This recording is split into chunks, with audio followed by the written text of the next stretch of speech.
when I was reading this.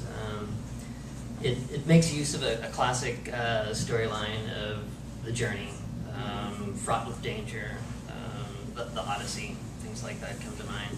But it also harkens back to a genre of literature called invasion literature, a subgenre of which is familiar to us nowadays as the alien invasion. The first examples of invasion literature came out during the 19th century, when there were concerns in Britain about an invasion by Germany and the rising militarism going on. And since then, every wave of invasion literature has tended to reflect the concerns of the time.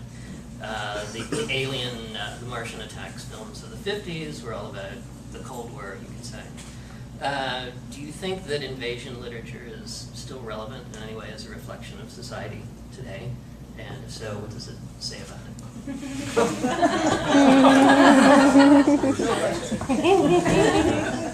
MFA in literature?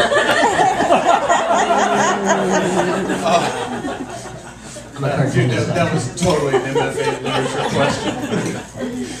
You get questions like that, and they're like, when you did it in the motifs, the themes, the icon, like, yeah. But I usually turn around and go, well, what do you think?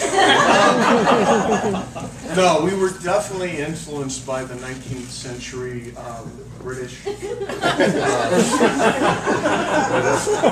closest thing to that is I kept sending things to the artist going, no, the Welsh dragon that's on the flag, they look like that, only not red. We talked about that, but not in regard to the iconic literature of the past, but in the fact that there's a lot of alien invasion movies, and those people are and plucky survivors, right. and I thought, well, we could add to it is our people would be funny and wouldn't just if you watch those movies, I would say half of the dialogue is people either saying "hang on" or "look out," and I don't want to write that, So I think that's what we added to it. But it was we're much shallower than that. And maybe Ian is. Are you? Yeah, I'm not. Well, I think the humor is a very welcome addition. No, we're much shallower than your question. But that was an awesome. We should have had you write a foreword to it. You're gonna love my next question. Okay. So, my favorite character in the book is Kurt, the cosmetic counter attendant who has this fantasy about being a soldier, and in the course of the book, he gets to some extent to actually become. And it reminded me a lot of the characters in The Wizard of Oz, who all nurse these potentials within themselves: the lion, the tin man, the woodman, and they find that well, that's who they are. What was some of the inspiration for the various members of your cast of adventurers? I know that your favorite character was the goth gamer girl. Was there any inspiration in creating particular inspiration in creating these characters? I think part of it was going against character. Kurt.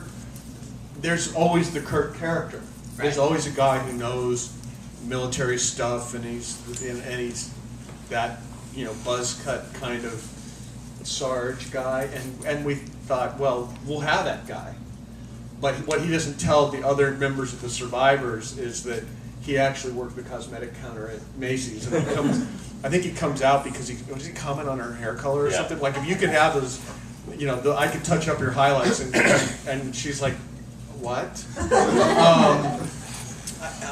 But it was in each case trying to go a little bit against character, but it's the observation of each of them sort of finding their I guess our cowardly lion would have been the guy in the squirrel suit. But I can't think of. Can you think of any? I mean, you can have the talking stick if you want. We did. We wanted to go against type, and we wanted to take sort of iconic characters and play with them. And I think that's part of what we bring to the table with this, because it is a tired genre. We've seen the story before many times, Right. And what we wanted to do was breathe fresh life into it through these characters that weren't where you expected, and the situations themselves, right? There's a lot of twists in the story that you don't anticipate, etc. But in terms of the characters, what I was drawn to is the fact that they each, except for Steve, possessed a unique skill set that ultimately enabled them to survive, right? Like Mo designs video games for a living, so she's in the mindset of things coming at her from outer space and having to survive and, you know, rely on her wits, et cetera, et cetera. So when things really do come out of the sky and the world is really coming to an end, she's in a very unique position to actually act and do something and, you know, take matters in her own hands and ultimately try and, you know, win the world back, kind of thing. Yeah, that was, and she's, for those of you who have read my books, you know, you have to think about the timing of this.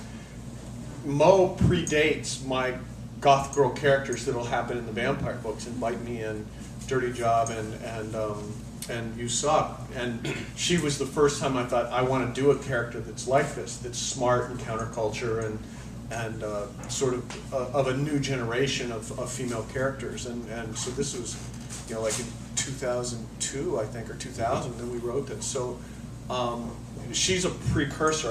I personally was trying to find those things that I wanted in the character, and one of them was that she has sort of an encyclopedic knowledge of strategy, but she's never really done anything. But they get into situations like they're in a mini sub, and she knows how to work it because they designed a game where you had to do that. And Kurt, I don't know, we never explained why he knows military stuff. He just likes it. He's always, there's always that guy that has, you know, all the World War II books and just knows stuff. It kind of makes sense. You know? Yeah, and we had and a lot of it, you know, and this is in anything I write, and I think Ian approaches it this way somewhat too, is that you go, you know what would be cool?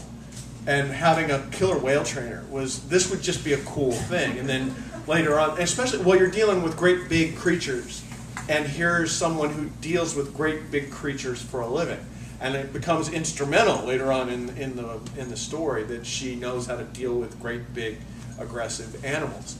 And I don't know about the guy in the squirrel suit. I thought it would be funny to have a guy in a squirrel suit. And you know what else we need is a guy in a squirrel suit.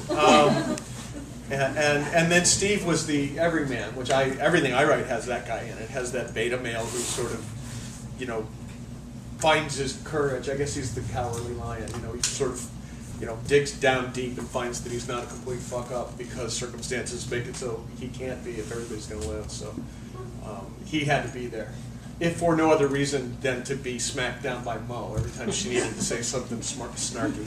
Right. Makes a good foil for her, I think.